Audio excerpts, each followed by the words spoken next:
니고데모라고 하는 사람이 예수님을 찾아왔습니다. 그는 바리새인이었고 또 예수님께서는 그를 유대인의 선생이라고 했습니다. 그러므로 그는 랍비였을 가능성이 많습니다. 또한 그는 유대인의 지도자라고 했는데 사내들인 공회원이라고 난외주에 그렇게 되어 있습니다. 그러니까 오늘날로 말하면 국회의원이라고 할 수 있습니다. 그는 종교적으로 사회적으로 이스라엘 백성들의 지도층에 속해 있는 지도자였고 또 지식이 많은 사람입니다.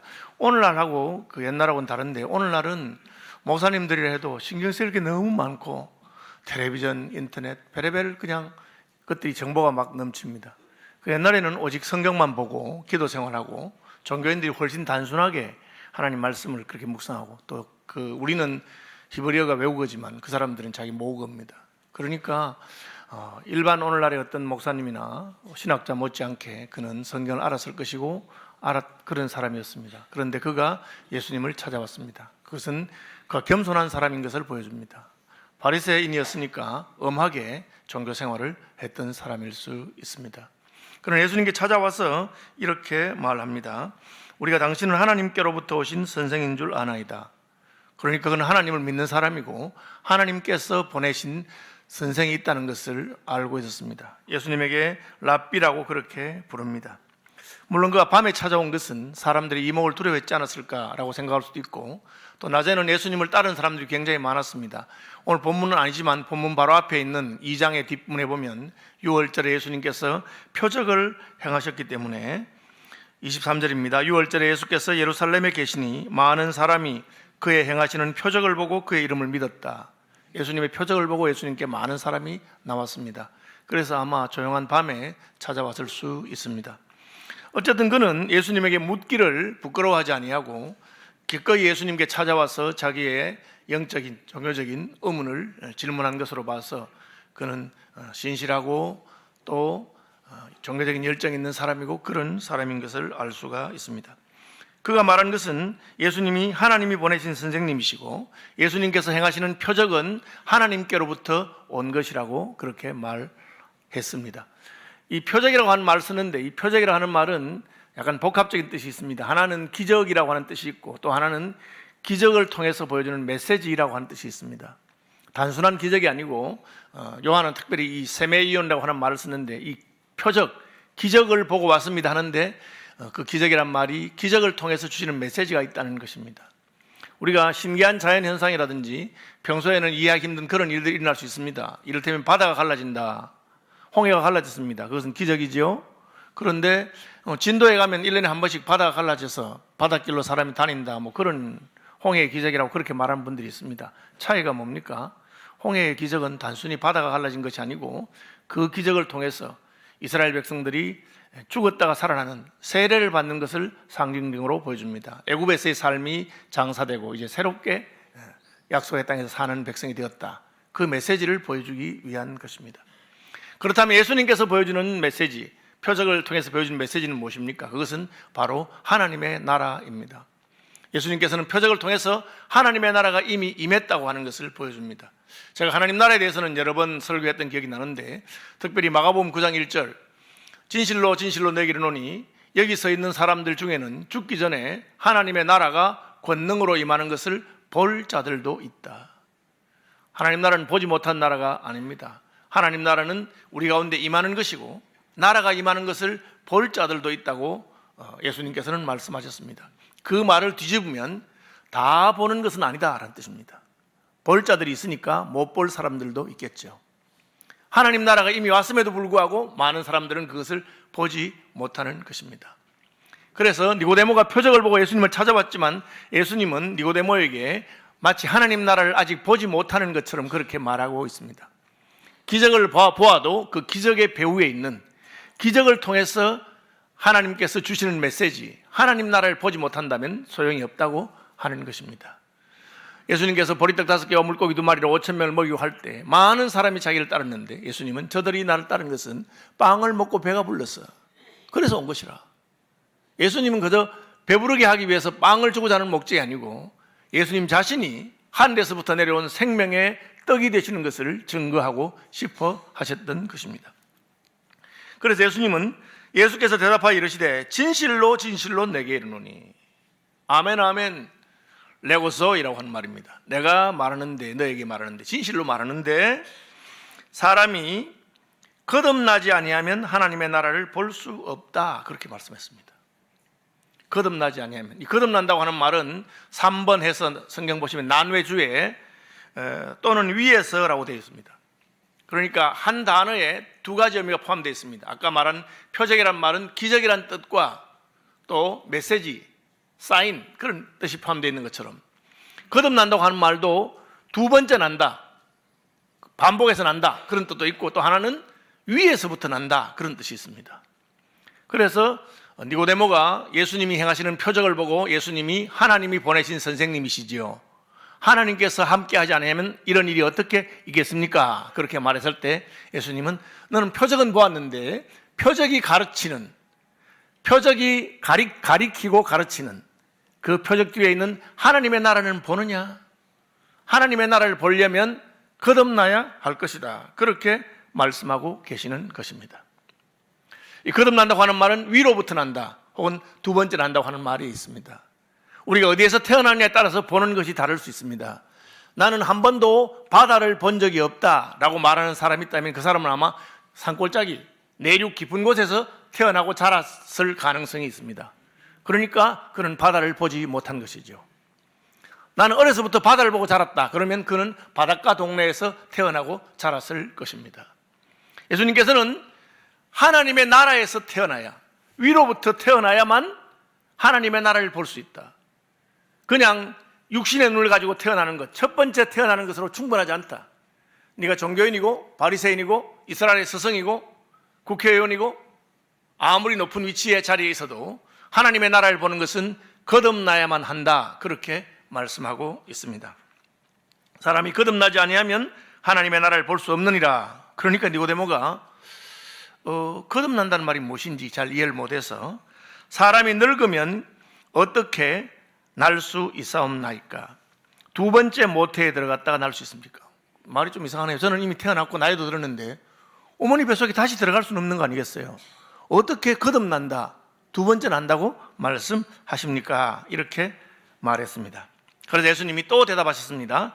진실로 진실로 내게 이르노니. 예수님이 앞에서 진실로 진실로, 이 말은 굉장히 강조하는 것이고 중요한 것입니다. 진실로 진실로 내게 이르노니, 사람이 거듭나지 않으면. 진실로 진실로 내게 이르노니, 이번에는 사람이 물과 성령으로 나지 아니하면 하나님의 나라에 들어갈 수 없느니라. 아까 번에는 거듭난다, 위로 난다 하셨고, 이번에는 물과 성령으로 난다 그랬습니다. 사실 이것은 같은 말을 다른 방식으로 표현하는 것입니다. 우리가 사랑이 무엇일까 한마디로 표현하기 쉽지 않잖아요. 그래서 성경에서조차도 고린도전서 13장에 사랑은 오래 참고 사랑은 온유하며 자기의 이익을 구치 않으며 다양한 표현이 있는 것을 우리가 알고 있습니다. 하나님 나라에서 난다, 거듭난다, 또 물과 성령으로 난다, 이게 다양한 표현으로 하고 있습니다. 물과 성령으로 나지 아니하면 하나님의 나라에 들어갈 수 없다. 하나님의 나라에 들어가려면 물과 성령으로 나야 한다. 이 물과 성령으로 난다는 말이 무슨 뜻일까? 신학자들 사이에 여러 가지 해석이 있고, 제가 다 찾아보니까 기본적으로 5가지 정도 해석이 있습니다. 물은 물 세례를 말한다, 성령은 성령 세례를 말한다, 그런 해석도 있고, 그죠? 또 물은 그냥 세례받는 물이고, 세례는 또 다른 것이다, 여러 가지 해석이 있습니다. 저는 제 해석을 여러분께 알려드리겠습니다. 저는 여기 물과 성령이라고 하는 이 두 단어가 같은 거라고 생각합니다. 한 단어라고 생각합니다. 예수님께서 요한복음 4장에 가면은 수가성 우물가 여인에게 예배에 대해서, 예루살렘 성전에서 예배해야 되느냐 그리심산에서 해야 되느냐 논쟁이 났을 때 예수님께서 이곳에서도 말고 그곳에서도 말고, 참으로 하나님께 예배하는 자는 영과 진리 안에서 예배해야 된다. 옛날 개혁 성경은 신령과 진정으로 예배할지니라, 그렇게 되어 있는데 개혁 개정판이 더 정확한 표현입니다. 영과 진리 안에서. 영은 성령을 말하고 진리는 진리를 말하죠. 이것은 영이 따로 있고 진리가 따로 있는 것이 아닙니다. 이것은 진리의 성령을 말합니다.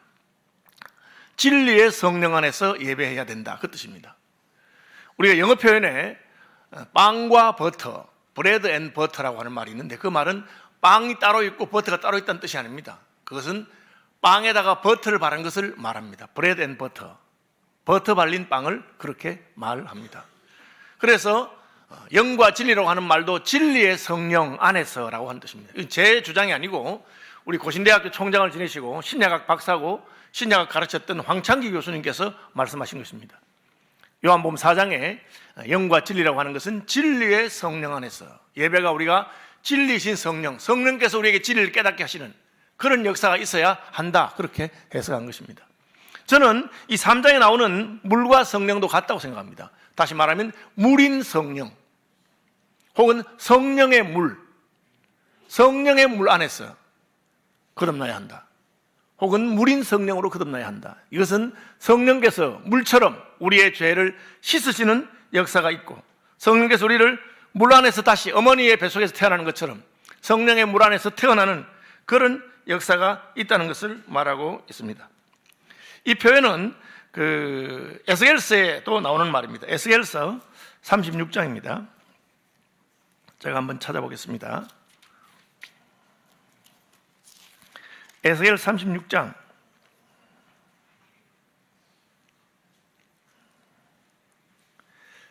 25절입니다.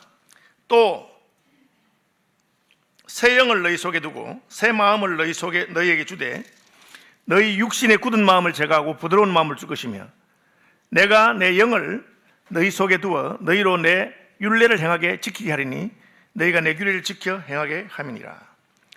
물을 너희에게 뿌려서 너희로 정결하게 하되 곧 너희의 모든 더러운 것에서 너희 모든 우상들에게서 너희를 정결하게 할 것이니라.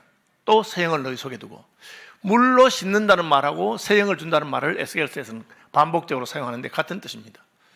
우리는 성령께서 오셨을 때 우리의 더러움을 깨닫게 되고 정결하게 되고, 또 성령께서 오셨을 때 우리는 새로운 마음으로 거듭나게 되는 역사가 있는 것입니다. 그래서 예수님은 니고데모에게 사람이 거듭나는 것은 하나님의 성령께서 우리를 마음을 깨끗하게 씻으시고 우리로 새롭게 하시는 역사이다, 그렇게 설명하셨습니다. 육으로 난 것은 육이요 영으로 난 것은 영이니라. 이어지는 말씀은 그것은 육체적인 출생과는 아무런 상관이 없다. 니고데모는 그것을 이해할 수 없었습니다. 니고데모가 대답하여 이르되 어찌 그러한 일이 있을 수 있나이까?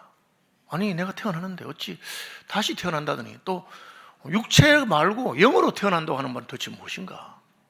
다시 영으로 태어나는 말은 무슨 뜻인지 저는 이해가 잘 되지 않습니다. 이렇게 말하니까 예수님께서는 너는 이스라엘의 선생으로서 이러한 것들을 알지 못하느냐, 그렇게 말씀하셨습니다. 이 말씀은 니고데모가 이스라엘의 선생님이고 이스라엘의 지도자임에도 불구하고 예수님의 말씀을 제대로 깨달아 알지 못했다는 것을 말합니다. 예수님께서 말한 것처럼 거듭나지 아니하면 하나님의 나라를 볼 수 없고, 보기는 보아도 깨닫지 못하고 듣기는 들어도 알지 못하는 것을 말합니다. 여러분, 우리 가운데 누가 니고데모보다 더 종교적이며 니고데모만큼 성경을 알고 니고데모만큼 열심히 진리를 추구하는 사람이라고 할 수 있겠습니까? 니고데모는 구도자로서는 우리보다 더 나은 사람이라고 할 수가 있습니다. 그러나 그럼에도 불구하고 그는 예수님께서 원하시는 자리에 이르지 못했습니다. 예수님께서는 이것을 통해서 인생이 자기가 수고하고 추구한다고 하더라도 그것으로 하나님의 나라에 들어갈 수도 없고 하나님 나라를 볼 수도 없고 하나님의 백성이 될 수도 없다는 것을 말씀하고 있습니다. 동양의 종교들은 스스로 수도하고 구도하는 그런 종교입니다. 한국 불교에서 가장 알려진 또 쳐주는 사람 중에 한 분이 성철 스님입니다. 그는 장좌불화라 그래서 잠을 잘 때도 눕지 아니하고 다리는 쭉 뻗지만 허리는 굽히지 아니하고 앉은 채로 자는 소지공양이라 그래서 육체 욕망을 태우기 위해 손가락 끝에다가 불을 다 놓습니다. 손가락 10개를 다 태웠습니다. 그렇게 용맹정진했던 사람입니다. 그분이 돌아가실 때 내가 평생에 신도들에게 거짓말만 하고 깨닫지 못했으면서 깨달았다고는 거짓말하고 했으니까 내 죄가 수미산보다 더 크구나, 지옥불이 내 앞에 있구나, 그렇게 말했습니다. 그렇게 열심히 용맹정진해도 그는 하나님의 나라를 보지 못했고 하나님 나라에 들어갈 수 없었습니다. 니고데모도 마찬가지입니다. 그렇다면 누가 하나님 나라에 들어갈 수 있고 누가 하나님 나라를 볼 수 있겠습니까? 예수님의 가르침은 사람으로는 할 수 없다는 것입니다.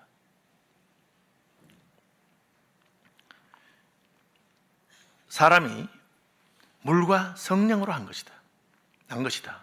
육으로 난 것은 육이요 영으로 난 것은 영이다. 그렇게 말했습니다. 다시 말하면 하나님의 성령께서 하신다고 하는 것입니다. 이어지는 비유에서 예수님은 모세가 광야에서 뱀을 든 사건을 이야기하고 있습니다. 이스라엘 백성들이 광야에서 하나님을 원망하다가 3,000명이 불뱀에 물려서 죽었습니다. 모세가 하나님께 중보하자 하나님께서는 놋쇠로 구리로 뱀을 만들어서 짱대에 높이 들고 그것을 쳐다보게 하라 그렇게 했습니다. 뱀이라 하면 징글징글할 건데 왜 그렇게 하셨을까요? 그 짱대에 높이 달린 그 놋쇠에 달린 구리뱀은 이스라엘 백성들의 죄를 생각나게 하고 이스라엘 백성들의 원망에 대한 하나님의 심판을 상징적으로 보여주는 것입니다. 그리고 그것을 높이 들어서 그것을 쳐다보게 했습니다. 그것은 바로 예수 그리스도의 십자가와 부활을 상징하는 것입니다. 예수님의 십자가는 하나님께서 죄를 지은 자는 하나님의 독생자라 하더라도 이렇게 형벌을 받을 수밖에 없다는 것을 보여준 것입니다. 예수님이 십자가에서 하신 말씀, 나의 하나님 어찌하여 나를 버리셨나이까? 하나님의 아들이라 하더라도 우리를 대신해서 죄를 지고 하나님 앞에 나가면 하나님은 그를 벌하신다는 겁니다. 십자가를 볼 때마다 우리는 죄가 얼마나 무서우며 하나님의 벌이 얼마나 공의로운가를 깨닫게 됩니다. 아들이라도 죄 지은 자는 벌하시는 분이 하나님이시기 때문입니다. 놋쇠로 만든 뱀을 쳐다볼 때, 놋뱀을 쳐다볼 때 이스라엘 백성들은 자신들의 원망의 결과가 어떠한 것, 원망의 결과로 하나님의 심판이 임했던 것을 깨닫게 됩니다. 그리고 하나님께서는 그것을 깨닫고 하나님께 나아가는 자에게 구원을 베푸십니다. 모세가 뱀을 들었을 때 그 뱀을 쳐다본 자가 나음같이 십자가에 달리신 예수 그리스도로 말미암아 우리가 그 십자가를 바라보고 주님께 나아갈 때 하나님은 우리 죄를 용서하시고 우리를 구원하시는 것입니다. 거듭나야만 구원받는다, 물과 성령으로 나야만 하나님 나라에 들어갈 수 있다는 말은 같은 것입니다. 요한복음 전체적으로 보여주는 것은 그것은 하나님을 믿을 때 하나님께서 하신다는 겁니다. 그래서 이는 그를 믿는 자마다 영생을 얻게 하려 하심이니라. 15절입니다. 16절에도 같은 말이 반복됩니다. 이는 그를 믿는 자마다 멸망하지 않고 영생을 얻게 하려 하심이니라. 우리의 구원이 어디 있습니까? 하나님께서 우리의 삶 가운데 개입하셔서 하나님께서 친히 벌을 받으셨기 때문에 우리가 구원받을 수 있는 것입니다. 목사님, 저는 거듭나고 싶어요. 저는 거듭나서 하나님 나라를 보고 싶어요. 저는 물과 성령으로 거듭나서 하나님 나라에 들어가고 싶어요. 여러분, 그런 소원을 가지고 있습니까? 저는 거듭나고 싶은데 문제는 제가 어떻게 해야 거듭날 수 있죠? 어떻게 해야 제가 물과 성령으로 거듭날 수 있겠습니까? 여러분, 염려하지 마십시오. 하나님께서는 우리에게 너희들 스스로는 할 수 없다는 것을 말해주는 것으로 끝나는 것이 아니라 하나님께서 친히 우리를 대신해서 구원의 길을 열어주시겠다고 한 것입니다. 그래서 요한복음 3장 16절, 하나님이 세상을 이처럼 사랑하사 독생자를 주셨으니 이는 저를 믿는 자마다 멸망치 않고 영생을 얻게 하려 하심이라 라고 하시는 것입니다. 요한복음은 지금 3장인데 2장, 1장 다 같은 내용입니다. 1장은 뭐라고 하고 있습니까? 하나님의 아들이 말씀이 육신이 되어 우리 가운데 가셨고 그가 우리가 그 영광을 보니 은혜와 진리가 충만하다고 하신 그 예수님이 자기 땅에 오매 자기 백성은 영접하지 아니하였습니다. 자기 땅에 오매 자기 백성 영접하지 않았습니다. 그러나 영접하는 자, 곧 그 이름을 믿는 자들에게는 하나님의 자녀가 되는 권세를 주셨다고 했습니다. 저는 이 두 가지도 같은 거라고 생각합니다. 영접하는 것과 그 이름을 믿는 것은 같은 것입니다. 다시 말하면 영접함으로 믿음을 보이는 사람, 믿음으로 믿었기 때문에 예수님을 영접하는 사람입니다. 누가 밤중에 혼자 있는데 초인종을 누른다고 합시다. 덜컥 문을 열지 않습니다. 지금 이 시간에 올 사람 있나? 누군가? 하고 물어봅니다. 누구세요? 음성을 듣고 그 사람이 내가 신뢰할 만한 사람이면 문을 열어주는 것입니다. 예수님을 영접하는 것은 예수님을 신뢰하기 때문에, 믿기 때문에 그러한 것입니다. 그러면 나는 문을 열어둘 마음이 있습니다. 예수님 영접할 마음이 있습니다. 그런데 예수님은 제게 오십니까? 오십니다. 볼지어다 내가 문 밖에 서서 두드리노니 누구든지 내 음성을 듣고 문을 열면 내가 그에게로 들어가 그로 더불어 먹고 그런 나로 더불어 먹으리라. 하나님께서는 우리 마음에 오셔서 우리 마음에 들어오실 준비를 다 하시고 우리가 문을 열기만 하면 들어오시겠다. 그것이 1장에서 말하는 믿음입니다. 영접하는 자 곧 그 이름을 믿는 자들에게는 어떻게 됩니까? 하나님의 자녀가 된다. 하나님의 자녀란 말은 하나님이 낳았다는 뜻입니다. 위로부터 나왔다. 물과 성령으로 나왔다. 같은 말입니다. 하나님 나라에서 태어났기 때문에 하나님의 자녀가 되었기 때문에 이제 우리는 하나님 나라를 볼 수 있고 하나님 나라를 누릴 수 있고 하나님 나라에 들어갈 수 있는 것입니다. 2장에도 같은 것입니다. 2장에는 물로 포도주를 만드신 표적이 나오는데 그게 무엇을 말합니까? 질적인 변화가 일어난 것입니다. 물과 포도주는 완전히 다른 것이고 그냥 포도주 남은 것을 뻥 튀겨서 더 많은 포도주를 만드신 것이 아닙니다. 포도주가 완전히 다 떨어졌을 때 물이 포도주가 되게 하신 것이 예수님 행하신 기적입니다. 어떻게 그런 기적이 가능했습니까? 역시 예수님께서 개입하셔서 가능한 것입니다. 얼른 보면 예수님이 별로 개입하고 싶지 않은 것처럼 보입니다. 여자여 나와 무슨 상관이 있나이까? 아직 내 때가 안 됐습니다. 그러나 마리아는 그 말 듣고 전혀 믿음이 흔들리지 않습니다. 어떻게 말합니까? 마리아는 무슨 말씀을 하시든지 그대로 하라. 그렇게 말합니다. 마리아는 예수님께 부탁했고 이제 예수님이 무엇을 하든지 예수님이 책임질 것을 믿은 것입니다. 우리는 그것을 믿음이라 합니다. 종들은 마리아의 말을 듣고 물을 떠서 두세 통들은 항아리 6개 가득 채우고 또 물을 퍼서 갖다 줍니다. 무슨 이게 훈련시키는 것도 아니고 포도주가 필요한데 왜 물을 부었다가 떴다가 합니까? 그러나 그대로 했을 때 물이 포도주로 되는 역사가 있었습니다. 믿음은 무엇입니까? 하나님을 신뢰하기 때문에 그대로 순종하는 것입니다. 우리 하나님을 신뢰할 때 우리는 하나님을 영접할 것이고 신뢰할 때 우리는 그분을 마음의 왕자에 모셨기 때문에 그분이 시키는 대로 순종하게 될 것입니다. 그것을 3장에 와서는 거듭난다, 위로부터 태어났다, 물과 성령으로 났다고 표현하는 것입니다. 예수 믿는다고 모든 일이 다 잘 되겠습니까? 예수 믿어도 힘들고 어려운 일이 얼마든지 일어날 수 있습니다. 저의 선배 목사님 중에 한 분은 명절에 혼자 교회를 짓고 있었는데 누가 문을 두드렸습니다. 교회당 문을 두드려서 누구세요 하니까 혹시 목사님 되십니까? 제가 목사는 아니지만 교역자입니다. 곧 목사가 될 사람입니다. 강로사입니다. 그러니까 혹시 저희 집에 오셔서 예배를 드려줄 수 있겠습니까? 그래서 가보니까 명절이 되어서 친척들이 다 모였을 때 그 집의 가장이 이제 오늘부터 우리는 제사 안 드리고 이제는 조상신 안 섬기고 하나님을 믿기로 해서 목사님을 모시고 와서 예배를 드린다 하고 목사님 모신 겁니다. 그래서 온 가족이 모여서 예배를 드리고 그 주부터 교회에 나오기로 그렇게 결심하고 작정한 것입니다. 그런데 문제는 그분이 교회에 아주 열심히 나오고 열심히 믿었는데 갑자기 암이 걸리는 것이 드러났습니다. 그래서 얼마 살지 못한다고 의사가 포기하고 준비를 하라는 겁니다. 그 이야기를 들은 저희 선배 목사님은 걱정이 많이 됐습니다. 아니 예수 믿으러 교회 왔는데 갑자기 안 좋은 일이 생겼으니까 원망하지 않겠어요? 내가 교회 나가니까 이런 일이 생겼나? 무슨 종교를 바꿔서 이랬나? 뭐 별의별 이상한 생각이 다 들 겁니다. 그래서 걱정이 되어서 선배 목사님이 신방을 갔습니다. 가서 괜찮으시냐고 이러 물으니까 그분이 뭐라고 하는지 아세요? 하나님께 너무 감사를 드립니다. 아니 암이 걸려서 얼마 남지 않았다는데 어떻게 감사를 드리냐고. 하나님께서 제가 죽을 날이 얼마 남지 않은 것을 아시고 저를 불쌍히 여기셔서 예수 믿고 교회 나오도록 하셨다고 그렇게 고백하는 겁니다. 여러분 똑같은 사건입니다. 아니 예수 믿었는데 왜 이런 일이 일어났냐 그렇게 말하지 않습니다. 여러분 인생 살아가는 동안에 예수 믿는 사람이든지 믿지 않는 사람이든지 비 오는 날도 있고 맑은 날도 있습니다. 우리는 이미 아담 하와의 후예로 타락해서 죄악된 세상에 살고 있기 때문에 마귀가 우리를 흔들기도 하고 세상 사람들이 우리를 괴롭히기도 하고 예수 믿는 사람도 감기 걸리고 믿지 않는 사람도 감기 걸리고 똑같습니다. 차이가 뭡니까?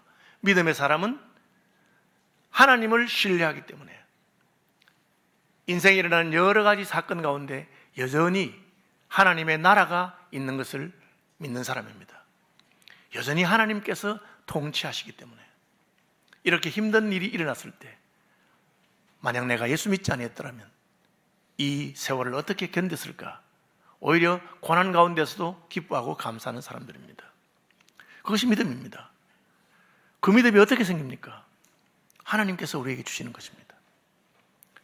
성령께서 우리 속에 오셔서 우리의 죄악된 마음을 씻으시고 우리를 거룩하게 하시고 새롭게 하시는 것입니다. 어떻게 하면 됩니까? 우리는 믿으면 됩니다. 하나님께서 우리를 초대한 것을 믿으시고 예수님께서 우리 위해 십자가에 죽으신 것을 믿으시고 나를 그분의 자녀로 부르신 것을 믿으시기 바랍니다. 하나님은 이미 우리를 사랑하신다고 합니다. 우리가 그것을 받아들이면 됩니다. 그러면 그때부터 하나님의 나라가 보이기 시작합니다. 하나님의 나라가 이미 우리 가운데 있고 우리가 그 나라의 백성이 된 것을 여러분 경험하게 되실 줄로 믿습니다.